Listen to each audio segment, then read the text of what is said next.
Good morning everyone, welcome back to आपकी class coaching centre. तो आज के क्लास में हम देखेंगे इकोनॉमिक्स के जो क्लास होंगे उससे आगे बढ़ाएंगे। जैसे कि पिछले क्लास में इकोनॉमिक्स में हम कहाँ तक पढ़ा चुके थे कि चैप्टर 1 समष्टि अर्थशास्त्र के चैप्टर 1 पढ़ा रहे थे। उसमें हम समाजवादी अर्थव्यवस्था, पूंजीवादी अर्थव्यवस्था, ये सारे अर्थव्यवस्था जो कि अर्थशास्त्र के जो प्रकार है, अर्थशास्त्र के व्यवस्था के जो प्रकार है, उनके 3 प्रकार के अर्थशास्त्र की व्यवस्था थी, उनके बारे में आपको पढ़ा दिए। आज का जो टॉपिक होगा वो हम देखेंगे अर्थशास्त्र के प्रकार के। अर्थशास्त्र के प्रकार क्या होते हैं, ये कितने प्रकार के होते हैं, आखिर इनकी विशेषताएं क्या होती है, आखिर ये इतने चर्चाएं क्यों होते हैं, कि हमें अर्थशास्त्र पढ़ना क्यों इम्पोर्टेंट है और उसे जानने के लिए, तो इसके बारे में हम सर्वप्रथम जानेंगे। तो सबसे पहले हम देखेंगे कि अर्थशास्त्र के प्रकार। तो अर्थशास्त्र 2 प्रकार के होते हैं, एक तो होता है व्यष्टि अर्थशास्त्र और एक होता है समष्टि अर्थशास्त्र। व्यष्टि अर्थशास्त्र और समष्टि अर्थशास्त्र, ये दोनों में क्या अंतर होते हैं, तो इसके सबसे पहले हम जानेंगे। तो व्यष्टि अर्थशास्त्र वैसे अर्थशास्त्र होते हैं जिसमें किसी एक चीज का अध्ययन किया जाता है, जैसे कि एकल कंपनी। एक चीज होगी, एक कंपनी का अध्ययन व्यष्टि अर्थशास्त्र, एक फर्म का अध्ययन व्यष्टि अर्थशास्त्र, एक उपभोक्ता का अध्ययन व्यष्टि अर्थशास्त्र। तो ये होते हैं व्यष्टि अर्थशास्त्र जिसमें एक चीज का अध्ययन किया जाता है। मान के चलिए कि करोड़ों कंपनियां हैं, हजारों कंपनियां हैं, जिसमें से हम हजारों कंपनी का अध्ययन ना करके मात्र एक कंपनी का अध्ययन करेंगे, तो वो हमारा व्यष्टि अर्थशास्त्र में चल जाएगा। ठीक है, जिसे हम व्यष्टि अर्थशास्त्र को हम क्या कर सकते हैं, एक तरह से कीमत सिद्धांत भी कहा जाता है। और ये पूर्ण रोजगार के सिद्धांत पर मान्यता होती है। तो पूर्ण रोजगार सिद्धांत पर यह मान्यता होती है। ठीक है, तो इसे हम कीमत सिद्धांत के नाम से भी जानते हैं। पूर्ण रोजगार की मान्यता पर आधारित होती है कौन, व्यष्टि अर्थशास्त्र। तो व्यष्टि अर्थशास्त्र के बारे में आप अच्छे से समझ गए कि व्यष्टि अर्थशास्त्र में केवल मात्र एक चीज का अध्ययन, एकल कंपनी किसी एक चीज का अध्ययन करेंगे।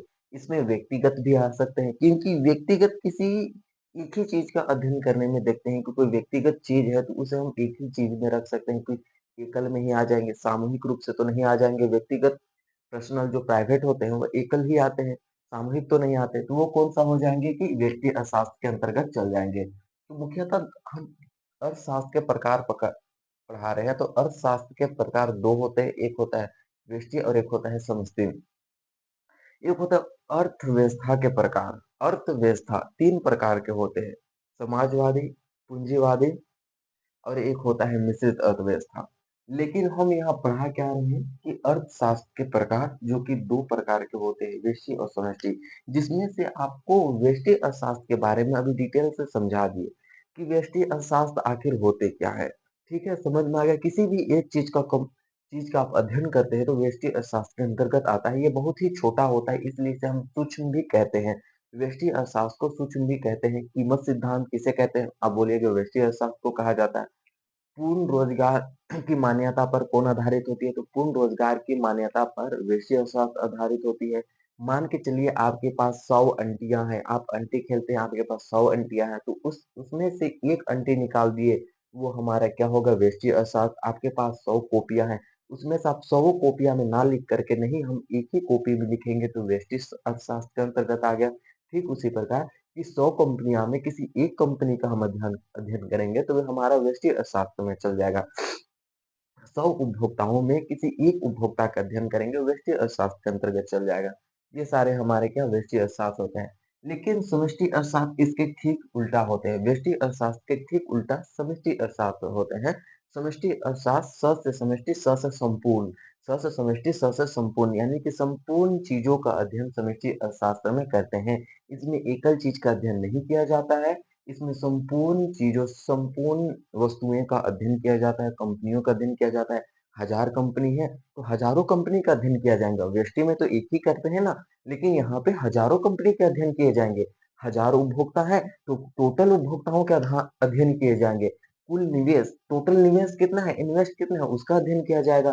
टोटल जीडीपी क्या है, उसका अध्ययन हमारा समष्टि अर्थशास्त्र में।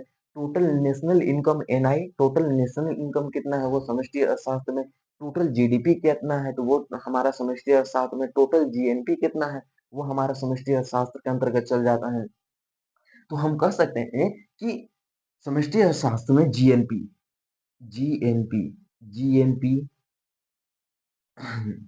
जीडीपी, जीडीपी, कुल निवेश, कुल निवेश,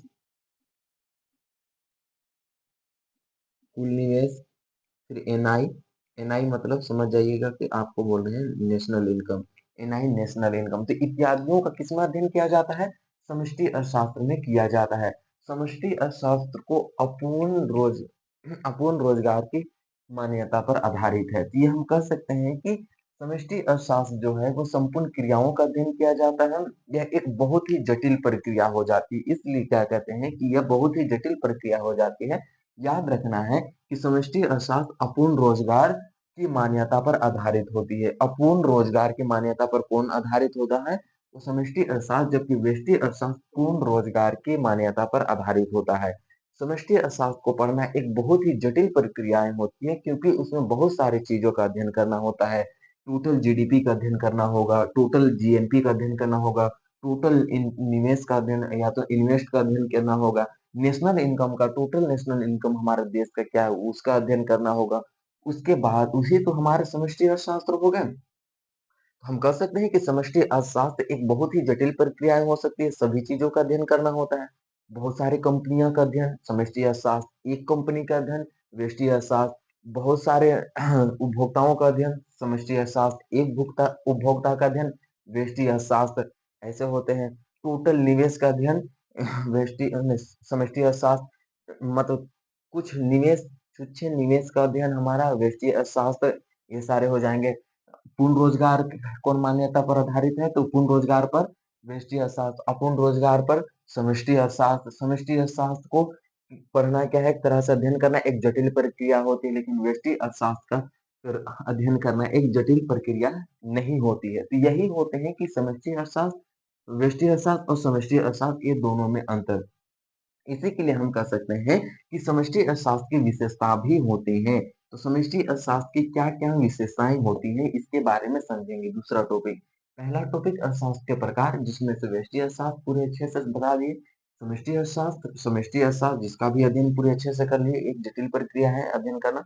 अब हम देखेंगे दूसरा टॉपिक, हम समष्टि अर्थशास्त्र की विशेषताएं।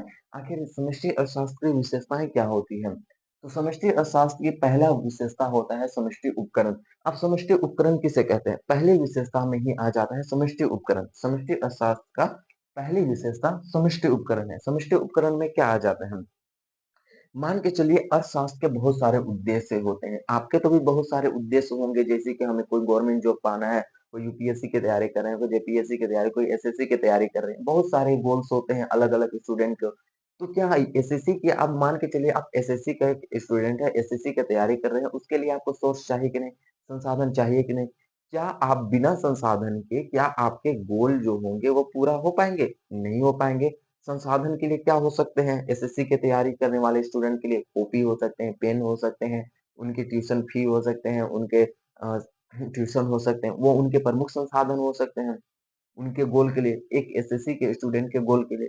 तो क्या अर्थशास्त्र, तो अर्थशास्त्र के तो भी बहुत उद्देश्य होते हैं, तो अर्थशास्त्र की पूर्ति के लिए जिन संसाधनों का प्रयोग किया जाता है, अर्थशास्त्र की पूर्ति के लिए जिन संसाधनों का प्रयोग किया जाता है, वही हमारा समष्टि उपकरण कहलाता है।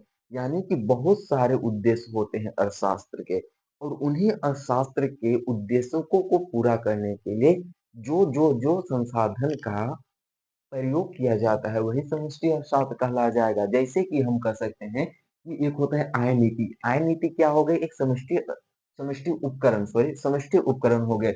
एक होता है मौद्रिक नीति। मौद्रिक नीति एक समष्टि उपकरण हो गए। क्या हो गए? कि ये क्या है? एक प्रकार के संसाधन है। इकोनॉमिक्स के उद्देश्य को पूरा करने के, इकोनॉमिक्स के पर्पस गोल को पूरा करने के, ये क्या है? सोर्सेस हैं, संसाधन है। जैसे कि नेशनल इनकम क्या है? एक संसाधन है। ये किसकी उद्देश्य को पूरा करते हैं? तो ये क्या करते हैं कि अर्थशास्त्र के उद्देश्य को पूरा करते हैं। यही हमारा समष्टि उपकरण हो गया। समष्टि उपकरण अर्थशास्त्र के उद्देश्यों को पूरा करती है। इसके लिए वो आय नीति, मौद्रिक नीति, नेशनल इनकम, इस सारे संसाधनों का प्रयोग करती है। इसलिए इसे हम समष्टि उपकरण कहते हैं। यह होते हैं समष्टि अर्थशास्त्र की पहली विशेषता। अब दूसरी विशेषता हम क्या कर सकते हैं कि समष्टि अर्थशास्त्र की दूसरी विशेषता हम कह सकते हैं अर्थव्यवस्था से संबंधित इकाइयां। दूसरी विशेषता आप टॉपिक में लिख सकते हैं, यहाँ पे नहीं लिखे हैं, पहली विशेषता केवल लिखे हैं, लेकिन आपको एक जानने के लिए दूसरी विशेषता भी बता दे रहे हैं। अर्थशास्त्र से संबंधित इकाइयाँ, क्या से? अर्थशास्त्र से संबंधित इकाइयाँ। जैसे अर्थशास्त्र से संबंधित इकाइयाँ क्या हैं? मौद्रिक नीति है, हमारा नेशनल इनकम है, उसके बाद यहाँ पे आय नीति है, ये सारे क्या हैं? अर्थशास्त्र से संबंधित इकाइयाँ हैं। ठीक है? ये हमारे समष्टि अर्थशास्त्र के दूसरा विशेषता हो जाते हैं। अब पूछा जाएगा कि मौद्रिक नीति क्या होते हैं? हमें नहीं पता। आय तो पता है, इनकम पता है, आपको एनआई पता है, नेशनल इनकम पता है, राष्ट्रीय आय भी पता है। लेकिन मौद्रिक नीति आखिर होते क्या हैं? जो कि समष्टि उपकरण है। जो कि क्या है? मौद्रिक नीति एक समष्टि उपकरण है। समष्टि उपकरण वही होते हैं, समष्टि उपकरण को वही कहलाएँगे जो इकोनॉमिक्स के पर्पस उद्देश्य को पूरा करेंगे, वो समष्टि उपकरण कहलाएँगे। जैसे कि मौद्रिक नीति एक समष्टि उपकरण के भाग हो गए, पार्ट हो गए। तो आखिर मौद्रिक नीति क्या है? बैंक के लिए बहुत सारे नियम कानून बनते हैं। तो बैंक के लिए जितने भी नियम कानून बनाए जाते हैं, वही मौद्रिक नीति होती है। तो बैंकों के लिए बनाया गया नियम कानून को ही मौद्रिक नीति कहते हैं। इतना समझ में आ गया? अब हम देखें समष्टि अर्थशास्त्र की दूसरी विशेषता में बता दिए थे आपको कि अर्थव्यवस्था से संबंधित इकाइयाँ और कौन-कौन से संबंधित इकाइयाँ हो गई? आय नीति ये संबंधित इकाइयाँ हो गई, मौद्रिक नीति एक संबंधित इकाइयाँ हो जाएँगे, नेशनल इनकम एक क्या हो जाएँगे? संबंधित इकाइयाँ हो जाएँगे, ठीक है? अब हम देखते हैं तीसरा टॉपिक हम लिख सकते हैं कि सबसे पहले अर्थशास्त्र के प्रकार देख लिए जिसमें व्यष्टि अर्थशास्त्र पहला प्रकार, दूसरा प्रकार समष्टि अर्थशास्त्र, उसके बाद दूसरा टॉपिक हम देख लिए समष्टि अर्थशास्त्र की विशेषता। समष्टि अर्थशास्त्र की विशेषताएं क्या होती है? जिसमें से समष्टि उपकरण पहली विशेषता, दूसरी असमष्टि उपकरण किसे कहते हैं वो आपको पता चल गया। दूसरी विशेषता अर्थशास्त्र से संबंधित इकाइयां।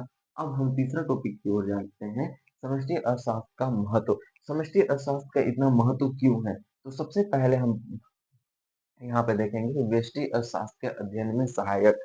इसमें आप कुल लगा लीजिएगा। यहाँ पे रोजगार में कुल उत्पादन, यहाँ पे टोटल उत्पादन, ठीक है? तो यहाँ पे आप लगा सकते हैं टोटल उत्पादन, कुल रोजगार लगा सकते हैं यहाँ पे। तो ये दोनों में टोटल उत्पादन और टोटल अ, अ, कुल उत्पादन और कुल रोजगार ये आप लगा सकते हैं, ठीक है? तो व्यष्टि अर्थशास्त्र के अध्ययन में सहायक कैसे होते हैं? क्योंकि हमें व्यष्टि अर्थशास्त्र को पढ़ने के लिए सर्वप्रथम हमें समष्टि अर्थशास्त्र में सहायता लेनी पड़ती है। यदि हम व्यष्टि अर्थशास्त्र को जानना चाहते हैं, तो उसके लिए हमें समष्टि अर्थशास्त्र की सहायता लेनी होगी। कैसे? क्योंकि व्यष्टि अर्थशास्त्र एक मूल इकाइयाँ हो जाती हैं। समझ में नहीं आया? तो फिर से समझिए कि एक घर बना रहे हैं आप। एक-एक ईंट से करके क्या एक बहुत बड़ा घर बना लिए। तो एक घर की मूल इकाइयाँ क्या हो गई? एक ईंट हो गई। घर की मूल इकाइयाँ ईंट हो गई। समझने की बात है, घर की मूल इकाइयाँ क्या हो जाते हैं यहाँ पे? ईंट हो जाते हैं। ठीक है? घर के मूल इकाइयाँ ईंट हो जाते हैं। क्योंकि ईंटों ईंट से घर बनता है, तो व्यष्टि व्यष्टि से समष्टि बनता है। तो कह सकते हैं ना कि व्यष्टि अर्थशास्त्र के अध्ययन में समष्टि अर्थशास्त्र सहायता करते हैं, मदद करते हैं, हेल्पिंग भर का काम करते हैं। समष्टि अर्थशास्त्र व्यष्टि अर्थशास्त्र को जानने के लिए हम इतना नहीं कर सकते हैं। यही उनका पहला महत्व है समष्टि अर्थशास्त्र का कि व्यष्टि अर्थशास्त्र के अध्ययन में सहायक, ये समष्टि अर्थशास्त्र का पहला महत्व है। अगर हम दूसरा महत्व के बारे में देखेंगे तो आर्थिक विकास। आर्थिक विकास कैसे समष्टि अर्थशास्त्र का दूसरा महत्व हो सकता है? तो यहाँ पे जानने की बात है कि समष्टि अर्थशास्त्र में क्या-क्या आते हैं? जी जीएनपी आता है, जीडीपी आता है, कुल निवेश, टोटल नेशनल इनकम, मौद्रिक नीति, आय नीति, ये सारे कहाँ आ जाते हैं? समष्टि अर्थशास्त्र में आ जाते हैं। तो जब तक हम समष्टि अर्थशास्त्र में जीडीपी को नहीं पढ़ेंगे, जीएनपी को नहीं पढ़ेंगे, कुल निवेश को नहीं पढ़ेंगे, नेशनल इनकम को नहीं पढ़ेंगे, तब तक कैसे हम आर्थिक विकास कर सकते हैं? इन सभी को पढ़ने के बाद ही तो हम आर्थिक विकास कर सकते हैं।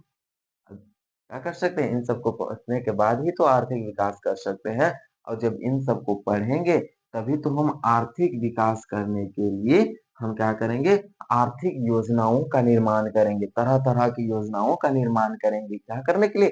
आर्थिक विकास करने के लिए और आर्थिक विकास करने के लिए सर्वप्रथम हमें जीएनपी, जीडीपी, कुल निवेश, टोटल नेशनल इनकम इत्यादियों का अध्ययन करना होगा। उसके बाद ही हम क्या कर सकते हैं? देश का आर्थिक विकास करने के लिए तरह-तरह की योजना बना सकते हैं। हो गया ना ये दूसरी विशेषता आर्थिक विकास कि आर्थिक विकास करना है तो समष्टि अर्थशास्त्र को पढ़ना है, तभी हम नियम कानून बना सकते हैं हमारे देश के आर्थिक विकास करने के लिए। ये तो हमारे दूसरे हो गए। और तीसरा महत्व होता है सरकारी आर्थिक नीतियों का निर्माण। सरकारी आर्थिक नीतियों का निर्माण। सरकार आर्थिक नीतियों का निर्माण कब करेगी? जब भारत की जीएनपी, जीडीपी, कुल निवेश इस सब को जानेगी तभी तो सरकार क्या करेंगे? आर्थिक नीतियों का निर्माण करेंगे। उसके उपरांत करेंगे? नहीं कर पाएंगे ना कि हम पहले कुल निवेश, टोटल नेशनल इनकम, फिर हम क्या आदि का अध्ययन करने के बाद सरकार आदि का अध्ययन करने के बाद ही हम क्या कर सकते हैं कि हम आर्थिक नीतियों का निर्माण कर सकते हैं। तो वही के लिए आर्थिक नीतियों का निर्माण सरकार कब करती है? जब जीएनपी, जीडीपी, कुल निवेश, टोटल नेशनल इनकम का अध्ययन करेगी तभी करेगा। तो तीसरा भी महत्व हो गया कि सरकारें आर्थिक नीतियों का निर्माण। ये तीसरा महत्व समष्टि अर्थशास्त्र के। पहला महत्व समष्टि अर्थशास्त्र का क्या थे? व्यष्टि अर्थशास्त्र के अध्ययन में सहायक, कि समष्टि अर्थशास्त्र व्यष्टि अर्थशास्त्र को अध्ययन करने में सहायक होते हैं। दूसरा महत्व क्या था? आर्थिक विकास। आर्थिक विकास कब करेंगे? जब हम जीडीपी, जीएनपी, टोटल इनकम को पढ़ेंगे तभी हम क्या करेंगे? आर्थिक विकास के लिए नियम कानून बनाएंगे। ये दूसरा महत्व हो गया। तीसरा महत्व, सरकार आर्थिक नीतियों का निर्माण कब करेगी? जब GDP, GNP, total income, total निवेश इत्यादियों का अध्ययन करेगी, जानेगी तभी तो। और यही तो समष्टि अर्थशास्त्र में आते हैं, अर्थात हमें समष्टि अर्थशास्त्र पढ़ना होगा। तभी सरकार क्या करेंगे? तभी सरकार क्या करेंगे? ये आर्थिक नीतियों का निर्माण करेंगे ताकि हमारा देश का उच्चतम विकास हो सके। और एक हो जाता है और एक टॉपिक जिसमें चौथा विशेषता। चौथा विशेषता में हम कह सकते हैं, क्या सकते हैं? चौथा विशेषता किसके? तो समष्टि अर्थशास्त्र के चौथा विशेषता आप लिख सकते हैं, अंतरराष्ट्रीय स्तर पर लाभ पाना।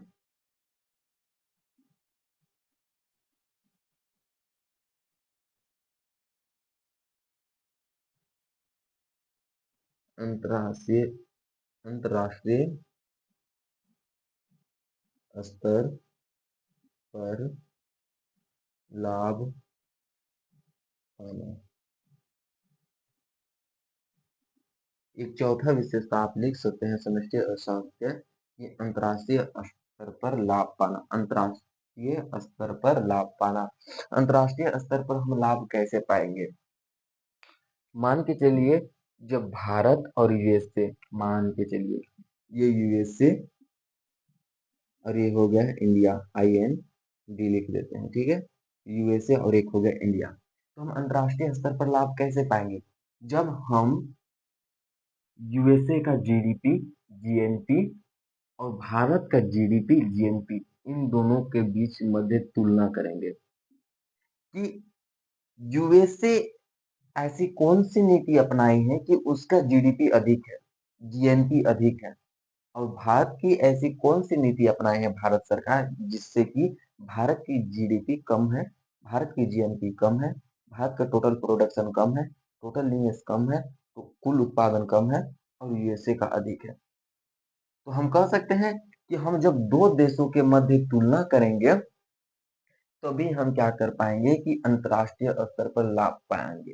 कैसे? कि जब हम दो देशों के मध्य तुलना करेंगे, यूएसए और इंडिया के मध्य तुलना करेंगे, तब हम पाते हैं कि यूएसए की जीडीपी अधिक है, जीएनपी अधिक है, कुल उत्पादन अधिक है और ये तीनों भारत का कम है। तब हम क्या करेंगे? समष्टि अर्थशास्त्र का अध्ययन करेंगे। समष्टि अर्थशास्त्र का अध्ययन करेंगे और पता करेंगे कि यूएसए ने कैसी नीति अपनाई जिससे कि यूएसए का हर चीज बढ़ गया, बढ़ोतरी है, और भारत का कम है। तभी हम क्या करेंगे? उस नीतियों को भारत में लागू करेंगे, उस नीतियों को अपनाएंगे, तब हम क्या कर पाएंगे? जा करके अंतरराष्ट्रीय स्तर पर हमें भी लाभ होगा, भारत सरकार, भारत देश को भी लाभ होगा। यही समष्टि अर्थशास्त्र के चौथे विशेषताएं होती है, ठीक है। तो अगर इतना समझ में आ गया तो आज की क्लास इतने ही देखते हैं। नेक्स्ट क्लास में फिर देखेंगे। यदि आप इसे स्क्रीनशॉट लेना चाहते हैं तो ले सकते हैं, आपके लिए प्रॉपर नोट्स हैं। फिर हम अगले वीडियो में अगर हम देखेंगे कुछ दिन के बाद, आपके लिए हम यहाँ पे एक तरह से प्रोजेक्टर बोर्ड भी लाने वाले हैं जिसमें आपको वहाँ पे अच्छे तरह से अध्ययन होंगे। बस कुछ समय के लिए 4-5 दिन के लिए आप इसमें पढ़ सकते हैं जिसमें आपको प्रॉपर नोट्स दिए गए हैं, ठीक है। तो सबसे पहले आप इसे देख स्क्रीनशॉट ले लीजिए।